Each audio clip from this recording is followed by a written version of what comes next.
we have been dumbed down by our media, by our religion, by our educational institutions, even by our parents who didn't know any better, to function in a very limited world. You get up, you go to work or school, you get married, you have children, and there's no availability of a bigger reality.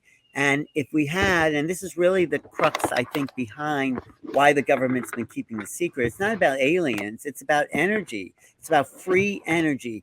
These beings are not filling up their gas tank to get here. And if we had that technology, it would free us from being enslaved. Isn't this June 19th? We're being freed from being enslaved to energies, systems that make us work for, and being only concerned about survival. But free energy could cultivate the deserts, could light up your apartment, to give us the reason we incarnated for in the first place. And you know what that is? The reason we're here? I mean, in my opinion, it's to be creators. Right now on Higher Journeys with Alexis Brooks. Journeyers, welcome to Higher Journeys. I am laughing, I am smiling, I am delighted today because at long last I get to have the man from New Realities, Mr. Alan Steinfeld, joining us today with lots of great stuff. Alan, welcome. We're just going to get right into this conversation. How are you? It's such a hot month for us UFO investigators interested in the field. It's exciting. Indeed. And the world at large, I dare say. Listen, guys, you know what's going on. You saw my show, no doubt, with Laura Eisenhower and Brad Olson last week, where we delved deeply into possible, probable motivations for the latest string, I will say, of revelations, of headlines, of stories. Alan, we are going to talk about that, but I'm going to tell you right up front, guys, here's what we're going to do. We're going to go broad today. Alan is all things big questions. Alan, if you know Alan's work in the last over 3 decades, he's really been on the quest to find out what the true nature of reality is, the nature of consciousness.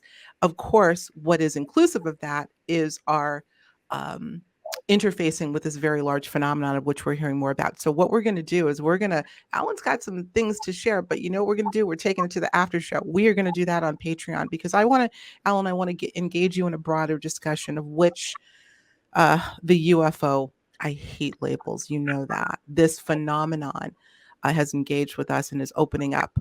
We're cracking open the matrix, it would seem. So we are going to touch on it. We can't not in the main show. But Alan, let's start out with a question. You have said that this is really your quest. You came here on planet Earth to discover the true nature of reality, the nature of consciousness, something that we all in this field would be remiss if we didn't address the big question right up front. In all the years that you've been after this, do you feel you're a little closer to understanding the true nature of reality? The nature of reality is sometimes conditioned by consensus reality. What is allowed to be believed, and what can we actually connect with in our own personal lives. So because the nature of that reality, a larger reality, is changing with the government coming forward and acknowledging, yes, there are craft, yes, there are beings, and all those things that we've been looking forward to for the last 80 years are suddenly coming online. I would say we're getting a bigger whiff, if you want to put it that way, of what reality really is about. I don't think we'll ever solve the true nature of reality, but we keep getting closer to the horizon, perhaps. So it's exciting times we're in, and we are really at the threshold of a new world, and that's what we've been waiting for, Alexis. That's it. That's what we've been waiting for. As Philip Corso, the late Philip Corso, so aptly put it, a new world if you can take it. So the big question is, can we take it? Well, when I say we're talking about the larger collective. You know, the government, that for whatever reason, for withholding all that they have and still continue to withhold, say, in a matter of speaking, euphemisms aside, it's for your own good. We want to make sure you can take it. Can we take it? Well, it depends. When you say we, there's a whole spectrum of people, the masses, who can take it. But if you're at the leading edge of possibilities, this is again, what we've been living for. But the problem is we identify with reality with ourselves. This is who I am, and this is space and time, and this is my history. And so when suddenly that changes, this goes back to what John Mack said years ago, it creates an ontological shock. It Mhm. means nature of reality is no longer what we thought it is, and it forms a kind of um, a shutdown of who we think we are. You know, it's what do they call that word when you there's two conflicting things A going on? paradox. What? A Okay, paradox. a paradox, and there's another word for that. Cognitive dissonance. Cognitive dissonance. That actually is the word I was looking for. It's a cognitive dissonance between what we think we know and what now the world is telling us. So this creates an identity crisis for those who are so um, obsessed with who they think they are, their job, their baseball team, their political party. People identify with things outside of themselves, and especially the nature of time and space. Mm. And when that's not what we thought it was, this whole sense of identity are those who can't take it. It's like there's a collapse. I And agree. yeah, Yeah, I agree with you. We're talking about a psychological shock, Alan. This could open up a great conversation. I would like to go down this rabbit hole a bit because you're right. As you're saying these things that, worldviews are based or predicated primarily on indoctrination, because, there's a part of me that says at some level we are aware of the nature of reality because we're part of that fabric, and yet it has been atrophied in the mind. And what takes over are what someone called the epidermis layer of reality, which is, as you said, your job, your skin color, your gender identity, whatever that is. But what I find so interesting now with what's happening, and I think maybe even from a frequency perspective, is that part of us that does know the nature of reality and does know who he or she is perhaps being awakened, taken out of dormancy because of something that may be happening energetically. What do you right. think about that? Well, I think that's why I called the subtitle of my book, Making Contact, Preparing for the New Realities of Extraterrestrial Existence. Preparing is bringing into awareness something else is possible. And we need to dialogue about this. We need to let go of our old histories and realize the world is not what we've been taught. The worldview is a very limited way of looking at the reality around us. And there's something bigger coming in, and we have to, I call it horse and buggy thinking. We have to welcome the new technologies, the new awareness, to give up the old ways of moving around through this world, and see ourselves as something bigger. Yes, we're not our skin color, we're not our bodies, we're not our history, we're not our baseball team. I keep going back to that because everyone's so identified with their things, and that's not us. No, You are the infinite nature that can deal with the new world. you're right. I agree wholeheartedly. And yet, as I listen again, you have to really, and I believe you're a historian. By the way, I'm going to give a shout out to your book, Making Contact. I just read the intro and I'm like, this man really knows his stuff. But kudos to you. Beautifully written. It was brilliant, and all the success that it's had. So, you no doubt know the history of us in terms of the psychological.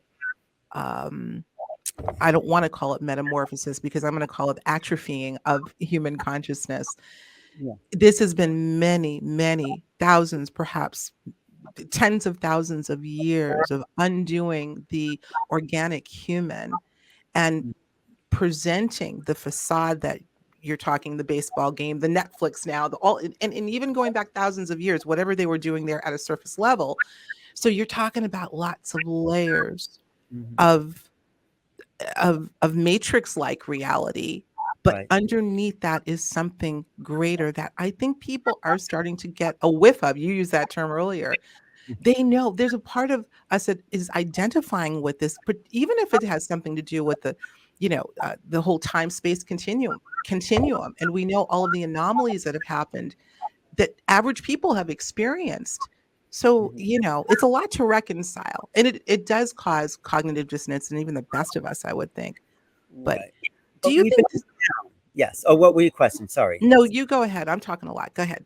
No. I'm just saying you're right. We have been dumbed down by our media, by our religion, by our educational institutions, even by our parents who didn't know any better, to function in a very limited world. You get up, you go to work or school, you get married, you have children, and there's no availability of a bigger reality. And if we had, and this is really the crux, I think, behind why the government's been keeping the secret. It's not about aliens, it's about energy. It's about free energy. These beings are not filling up their gas tank to get here.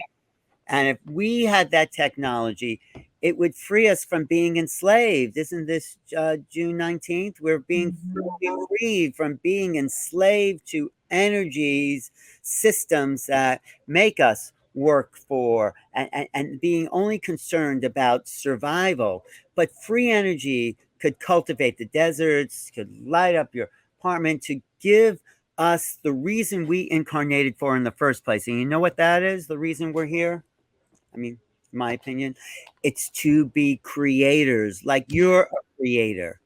We are here to emulate creation as creators. That's the destiny of every single human being, to add to the experience of creation by infusing your feeling sense of humanity into the world. And that's our true destiny. And we can do that if we're not enslaved to the systems that, limit our possibilities. So Absolutely. Hmm. this is about freeing ourselves. It's not about aliens. It's about getting the government to let go of its monopoly, and the government, who knows, industry, corporate, whoever Right. these, whoever's stopping the latest whistleblower when he says, Gersh, he said, well, they didn't want me to come out. I had to go to the inspector general and say, yes, there's technologies that are being hidden from the Congress and the public. Well, Hmm. who's hiding that technology? Who doesn't want this guy to come out and blow the whistle? Whoever those people are Hmm. enslaving the human race, and it's a crime against humanity. We don't have to stand for it. Absolutely. Well, you said the key at the end. We don't have to stand for it. The government is not going to do anything other than what they have done historically. So we come back to the individual, and individual.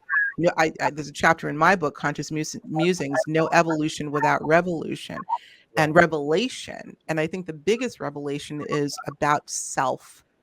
So here's a question I want to ask you in terms of those, and there have been so many of them lately.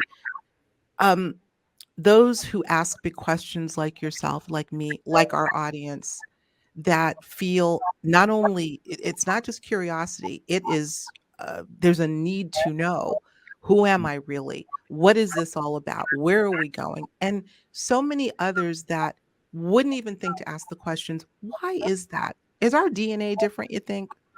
No, it's a dumbing down. It's a fear of survival. It's being infused. It's a brainwashing. They are in the matrix, and they don't even know they're in the matrix. No, we Right. are creative, free thinkers. Except there's been a program, and you've broken out of it. Maybe I have. That Why? How though? That's my question. What what? I'm more curious about those of us that are growing, by the Yeah. way, that don't fit into that matrix. How did that happen is what I'm asking you. How did Alan become Alan? Yeah, that's a really good question, because my family's pretty normal, I have to say, and they're nice people. They do, but they listen to the mainstream. So how do we become that, Alexis? I think maybe there's a little extra spark in us where we said, no, I'm not following the rules. Maybe it's your astrological sign. Maybe your mother was a really free thinker and said, we're not going to follow the rules the way we're supposed to. And so there's a little piece that lets us step outside the system, and or the artists are always, Terence Mm, McKenna says, if the artist can't find the way cannot be found. So it's people who acknowledge their creative mind, their intuition. This is what we're building in this, like, I don't want to say new age, but this new time of ascension. And that's what's so important, to create the new future with a population that's living in the present, mhm. not fear of the future. If you're enjoying this episode, along with all of the subjects that we cover here on Higher Journeys, then I invite you to join our members-only community on Patreon, where we go even deeper into the conversations with the guests that you know and love. Not only does your membership ensure that we can keep this work going and growing, but you'll also get immediate access to our exclusive after shows. Get up close and personal with the guests of the show, along with many other member perks. So click on the link below to join now, or visit higherjourneys.com where you'll find the Patreon link. We'll see you on the journey. Thanks. Love it. And it's really exciting. So it's not just, we can't expect, like you said, government to come forward, but you could see just by the whistleblowers that came forward, Gary Nolan and Gersh and Christopher Mellon, there's a fracture inside. There's a infighting. There's a battle for control and truth and reality, in a sense. Galileo was put in prison because suddenly he proved that the earth wasn't the center of the universe, and that just went against the accepted paradigm. And that's the battle we're in now. Do we go against the accepted paradigm and say, oh, it's all a joke, this guy's set up to telling this and it doesn't matter anyway, and just get on with your work? Or do we say, wow, we are at the brink of a really exciting new world, a change, a possibility for humanity to claim its freedom to be creators? And do we start to push for that as people of the world collectively? That's what I'm excited about. You should be. Yeah. You mentioned Galileo. I think it's just reaffirms the fact that the more things change, the more they stay the same throughout history. And yet so many have prophesized these times that we're in as the paradigm buster, that maybe we are going to change the course of history this time around. So it's exciting for sure. Yeah, absolutely. It's happening. Don't you feel it? You're excited. We just got back from Contact in the Desert. Wasn't that a really fun, fantastic, loving event? Oh, it was so good just to be back. I'm still beaming about it, Alan. It was absolutely good. Yes, of course. Yeah. We're collecting and supporting each other because we can't do it alone. That's true. We're individuals, but we need community. We need people on the same team, let's say, to stand up and say, no, reality is not what you said it was. And there's something more happening. And we need to demand it from our people in Congress, who are also caught in the middle. They don't know what to believe because they haven't been told the truth. And we're in a revolution, a civil war inside our government. It seems to be going on. I think you use the term inner to denote a few things in your book. When you talk about inner, I'm trying to think of the term that you used, meaning an inner evolution, but inner here, not inside the matrix, inner. There's an inner revolution, an inner discovery, an inner Wi-Fi, I've called it over the years.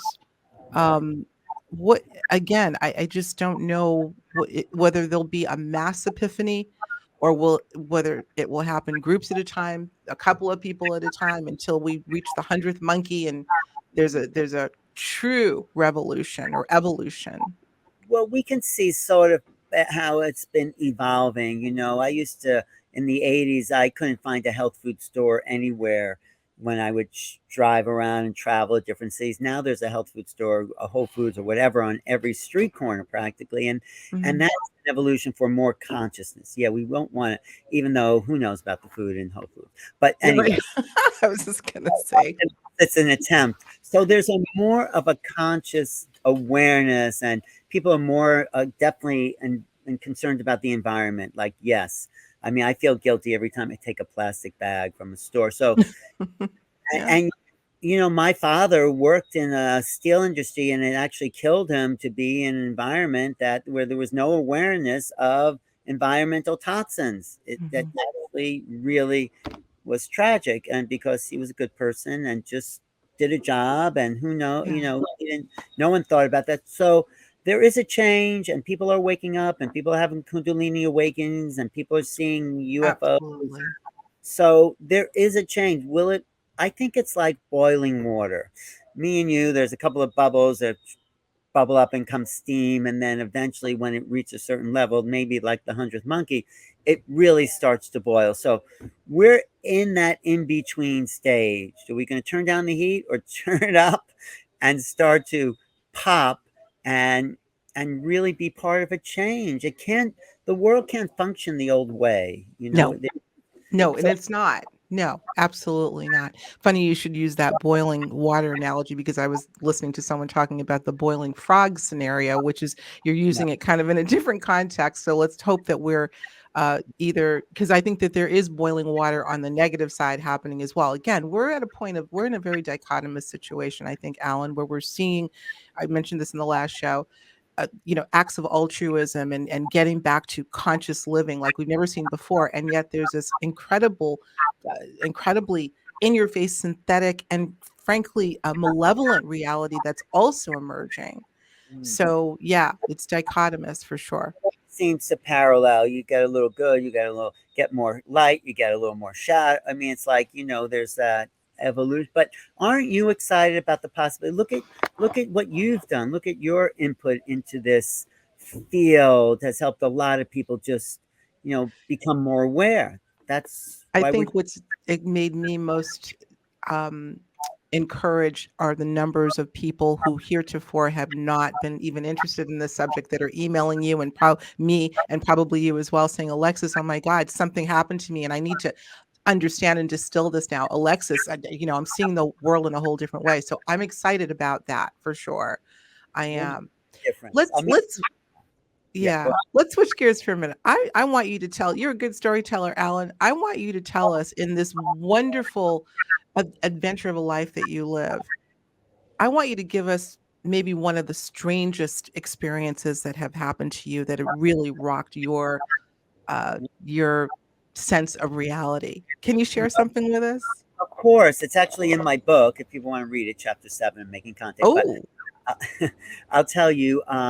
So I had a kind of, I would think, alien abduction. I haven't fully investigated it, but in the summer of 1987, I was driving cross country with this girlfriend, and we just pulled off the road to go to sleep because it was a long day, and we were felt like we were frozen in time space, a suspended animation, and then we wake up and we just have to get out of there because it felt kind of weird and creepy. We just had to like leave. And I thought for a second, did something happen? And I go, nah. And then I just get on back on the road. But a year later, I was sleeping actually not far from where I am now on Long Island. And I was woken up in the middle of the night. So the abduction wasn't the weird part, being woken up in the middle of the night as if something was tickling the inside of my leg, I guess to catch my attention while I was sleeping. And then this little creature, this little being was placed in my hands. It looked like all I remember, and this is like, 30, 25 years later, was it looked like a little deer with big eyes or a little animal.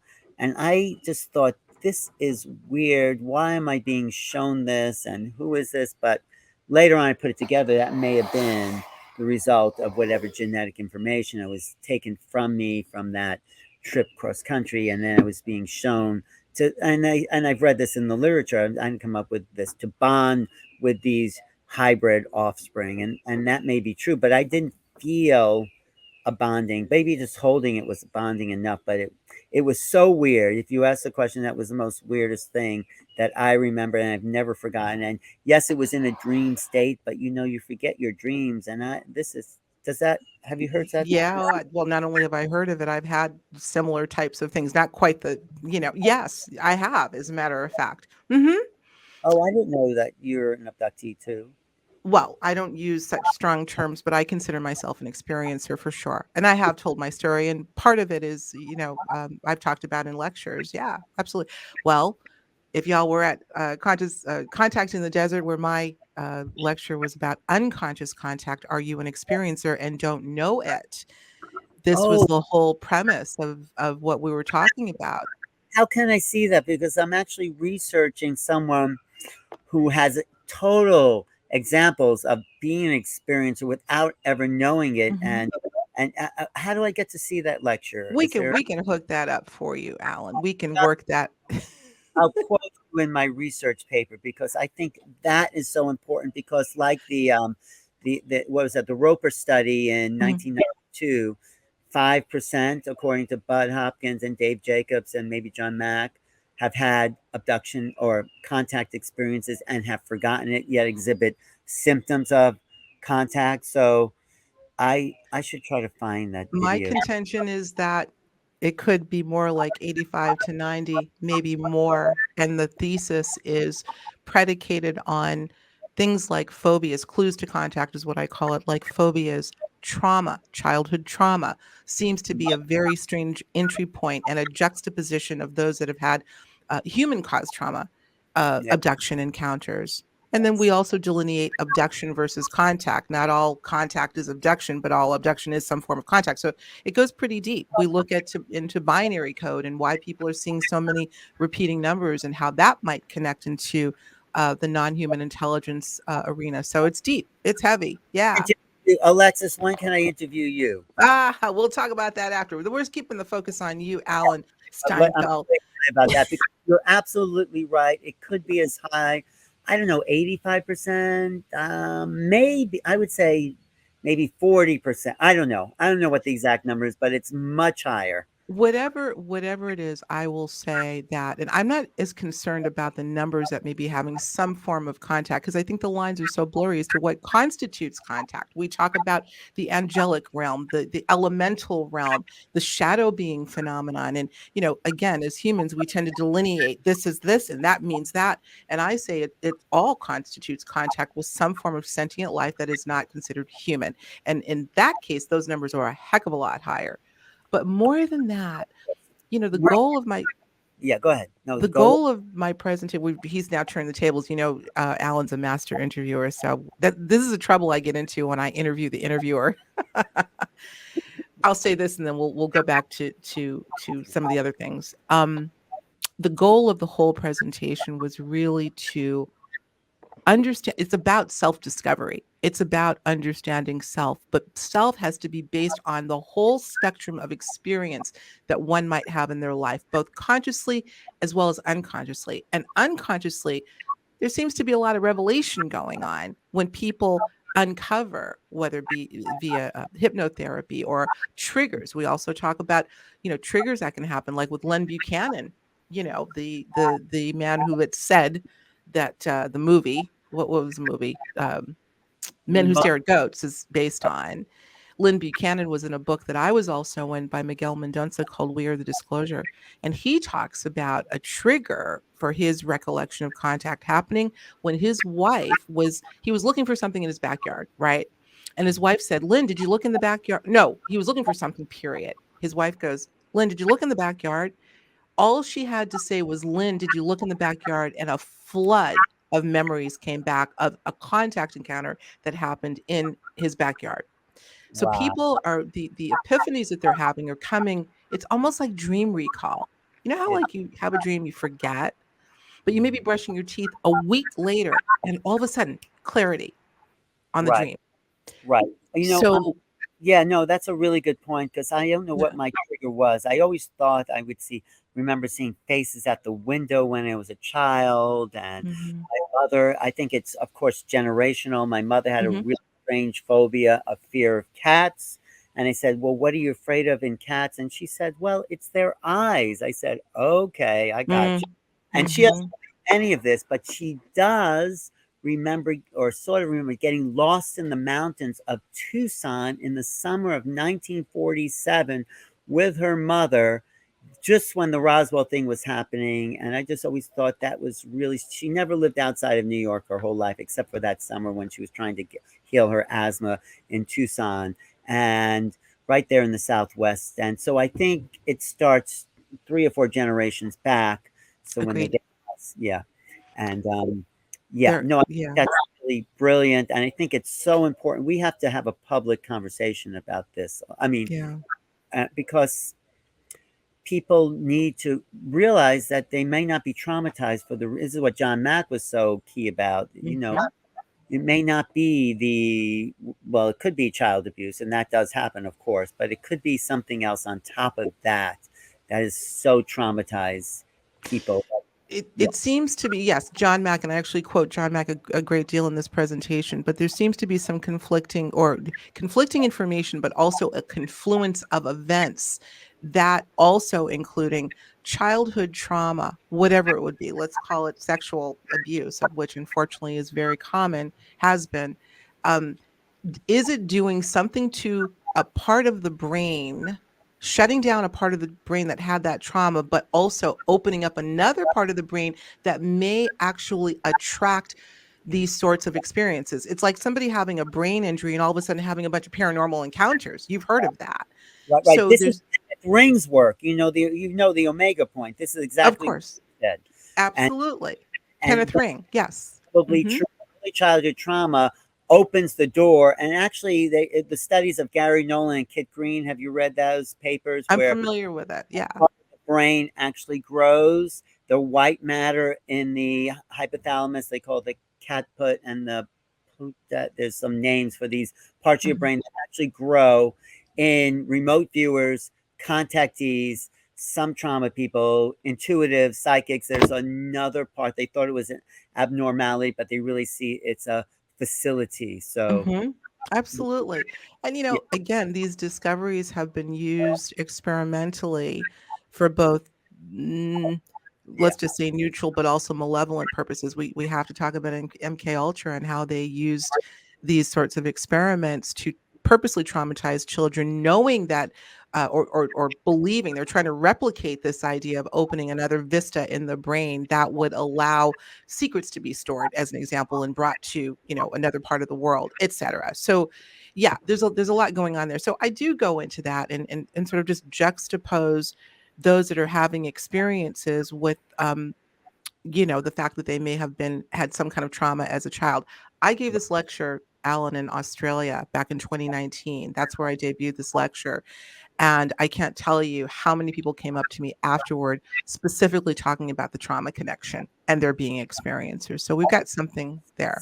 so important. This is key to our people, to a kind of freedom, to an understanding, because there's a disassociation that happens with trauma, but that disassociation also connects us to other realms as You well. got it.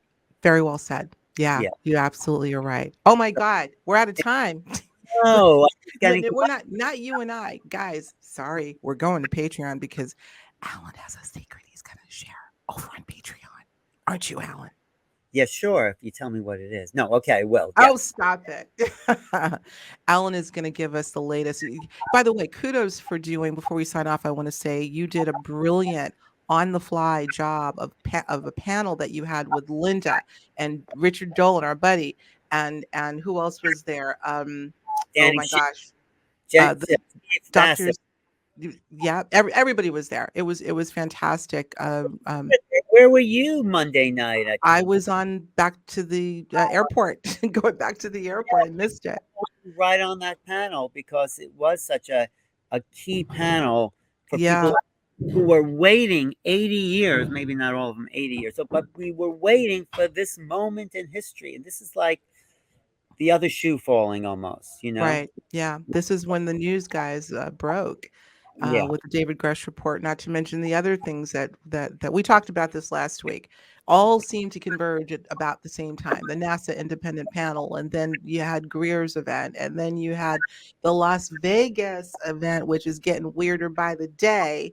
Yeah, there's a lot to talk about. So listen, let's sign off. We're not going to sign off. You're going to stay right with me, Alan. We're going to go next door over to Patreon. Please join us over there. Help support Higher Journeys, and let's get a little whiff of what Alan has to share, because he's got some behind the scenes stuff to tell us. All right, Alan. So, Yeah, I love it, Alexis. I appreciate you. And all right. on to Listen, let me sign off with the Journeyers, and we will see you next time. Alan, let's go next door right now, my friend. Don't hang up. Bye, everybody. Take care. If you enjoyed this episode, be sure to watch what's next, plus more to explore. And don't forget to subscribe to Higher Journeys.